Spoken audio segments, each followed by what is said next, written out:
The American Society of Civil Engineers announced on Tuesday their new infrastructure report card. Now, they do this every few years. They basically look at all the different aspects of United States infrastructure and give us an overall grade. So this year, the United States infrastructure got a grade of D+. So we'll now take a look area for area, and I'll give you guys more specifics on it. Now, I should note that it is a slight improvement over the last one, which I believe was done in 2009, when we received just a D. So, yay! D+. How awesome? I don't know. Our solid waste systems got a B-. More because of us, by the way, than the government, because Americans recycled 34% of their 250 million tons of trash in 2010. That more than doubled the rate of 14.5% in 1980. So that's actually good on us there. That was the best grade that we received for any individual area. The relatively good news, the grade for bridges improved to a C+, with the number of structurally deficient bridges on the decline. Still, the report says 1 in 9 bridges remain structurally deficient.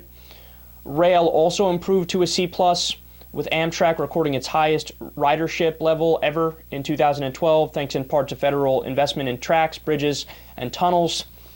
Think about how depressing it is, on a side note here, that I have to give us credit, that it's the relatively good news that we got a C+.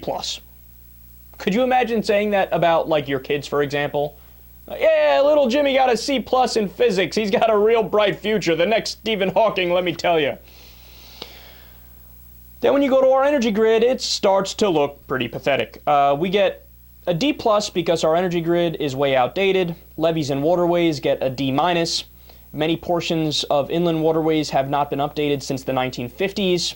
There's a 100,000 in need. What does that say? I'm sorry, I don't understand what I jotted down here on the report. Way to go, Kyle. There's about 100,000 miles of levees that are protecting at-risk communities. Roads gets a D. Dams get a D. They have an average age of 52 and need updating quickly. Drinking water gets a D. There are frequent water main breaks. Pipes and mains are oftentimes more than 100 years old. They're reaching the end of their life cycle and require significant investment. Hazardous waste systems gets a D. They're facing a severe budget shortfall. Schools get a D. The report says we need $270 billion or more in funding to modernize public school buildings. Aviation gets a D. It's estimated that the U.S., this is the major finding now and the conclusion of the report, it's estimated that the U.S. needs to spend $3.6 trillion on infrastructure by 2020 and $1.6 trillion more than current funding levels allow. So I love it when everybody's talking about how, oh, we need jobs, we need jobs. You hear the Republicans talk about it all the time. But what's the Republican answer? You cut taxes for the rich and that'll create jobs. Yeah, but you schmucks, were you not there during the Bush administration? That's exactly what we did, and it didn't work at all. In fact, we had a decrease of 686,000 private sector jobs under the Bush administration. So why would we want to do that again? We have this tremendous opportunity to do infrastructure investment and do a new deal, right? And we could also invest in green technology and move towards renewable energy, which is the future, and also help global warming, you know, that little thing, which might be a little problem, right? We have these tremendous opportunities sitting in front of us, but instead of doing that, what happens?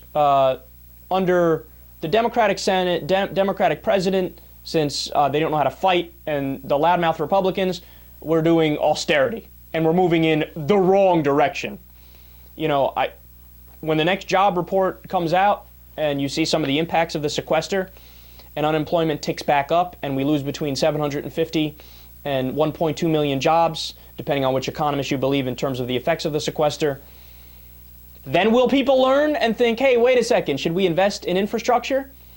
I mean, is this going to convince anybody? That's what I love. I mean, the report is super detailed and super straightforward. It says, let's do infrastructure investment, right?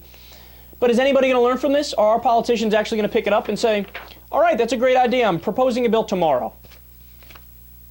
Don't hold your breath.